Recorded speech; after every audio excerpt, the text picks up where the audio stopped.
Hello students, कैसे हैं बच्चे आप लोग। तो चलिए आज हम एक छोटा सा न्यूमेरिकल सॉल्व करने वाले हैं इनवर्स ट्रिग्नोमेट्रिक फंक्शन के ऊपर। क्या है ये न्यूमेरिकल, आइए देखिए बच्चों, हमें रेंज फाइंड करना है इस फंक्शन का, और जब रेंज फाइंड करना होगा तो हमें डोमेन पहले फाइंड करना होगा। डोमेन ओके, यानी जो यहाँ पर वेरिएबल एक्स है इसके ऊपर क्या कंडीशन होगी पहले ये फाइंड कर लेते हैं। देखिए बच्चों, फंक्शन y में आपको तीन अलग अलग चीजें दिख रही हैं, साइन इनवर्स, कॉस इनवर्स और टेन इनवर्स। ठीक है, तो देखते हैं कैसे होगा। सबसे पहले हम sine inverse and cos inverse की बात कर लेते हैं। तो sine inverse and cos inverse इन दोनों के लिए x के ऊपर देखो ये कंडीशन होगी बच्चों, यानी ये डोमेन होगा इन दोनों का। बात समझ आ रही है आप लोगों को। अच्छा, अब जरा टेन इनवर्स x के लिए भी देख लो। तो टेन इनवर्स x के लिए क्या डोमेन होगा बच्चों, तो इसके लिए डोमेन होगा ये x belonging to real number.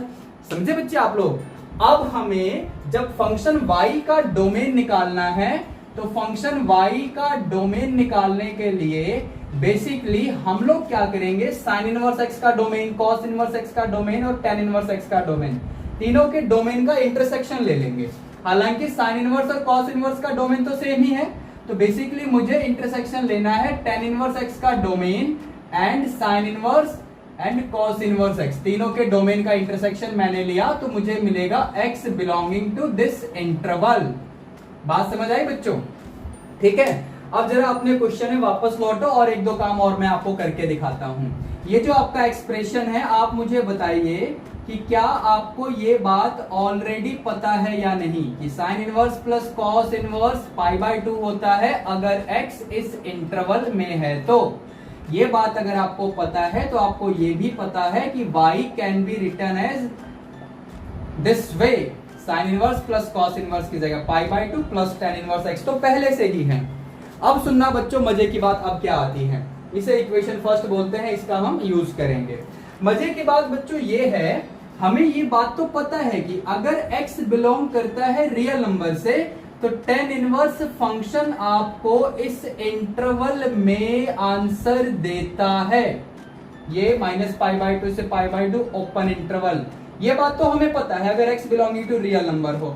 लेकिन हमारे क्वेश्चन में तो x बिलोंग कर रहा है -1 से 1, which is the domain of function y। यहां देखिए, this is the condition on x, that means कि x जो होगा वो इस कंडीशन को फॉलो करेगा, और अगर इस कंडीशन को x फॉलो करेगा तो अब इस पूरे पे मैं टेन इनवर्स फंक्शन अप्लाई कर रहा हूं। ध्यान से देखना मैं क्या काम करूंगा बच्चों, मैं बेसिकली ये पता कर रहा हूं कि इस कंडीशन के अंदर जो डोमेन है इस फंक्शन का, इस कंडीशन के अंदर टेन इनवर्स x का आउटपुट कहां जाएगा। अदरवाइज तो टेन इनवर्स x के लिए हमें पता है अगर इनपुट यहां से है तो आउटपुट -π/2 से π/2 ओपन इंटरवल में जाता है। लेकिन इस फंक्शन में थोड़ी सी बात डिफरेंट है, आपको डोमेन दिख रहा है डिफरेंट है। तो अब हम चलते हैं, इसको सॉल्व कर लेते हैं। ये क्या बनेगा, तो आपको पता है इतना, तो ये आपका हो गया -π/4 और ये आपका हो गया टेन इनवर्स x और ये आपका π/4।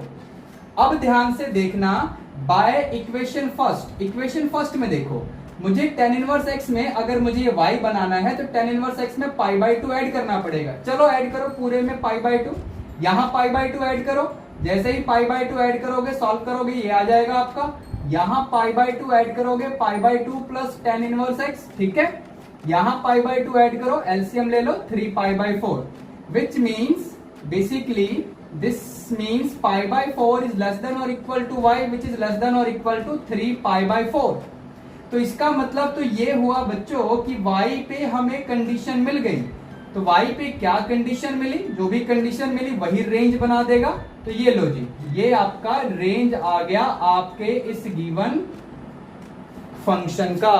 बात समझ आ गई सभी लोगों को। चलिए मैं साइड तो हो गया हूं, एक बार आप इसका स्क्रीनशॉट ले लो और इसे नोट कर लो। अब मैं आपको इसी क्वेश्चन के जैसा, बेसिकली सेम क्वेश्चन, लेकिन पूछने का तरीका डिफरेंट होगा। ध्यान से देखना मैं कैसे पूछूंगा आप लोगों से। आपका होमवर्क है, जवाब दे देना मुझे।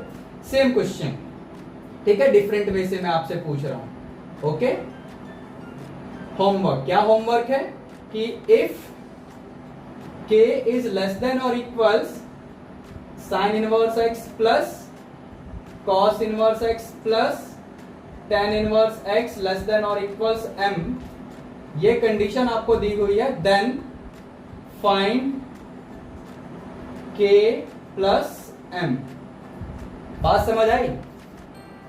बेसिकली इस क्वेश्चन को ऐसे भी पूछा जा सकता है, एक और तरीका मैं आपको दे रहा हूं, ध्यान से सुनना। फाइंड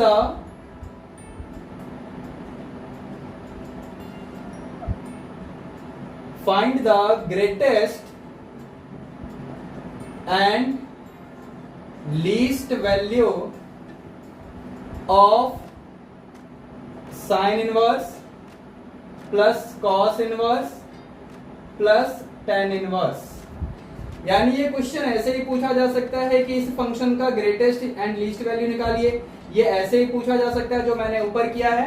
तो आप इन दोनों क्वेश्चन को एज ए होमवर्क ट्रीट करते हुए इनका आंसर मुझे नीचे कमेंट करके बताना। तो चलिए बच्चों, अब मिलते हैं अगले लेक्चर में, ठीक है बच्चों? इन दोनों क्वेश्चन का जो भी सॉल्यूशन आएगा वो मुझे कमेंट करके बता देना आप लोग। चलिए बच्चों, मिलते हैं अगले लेक्चर में।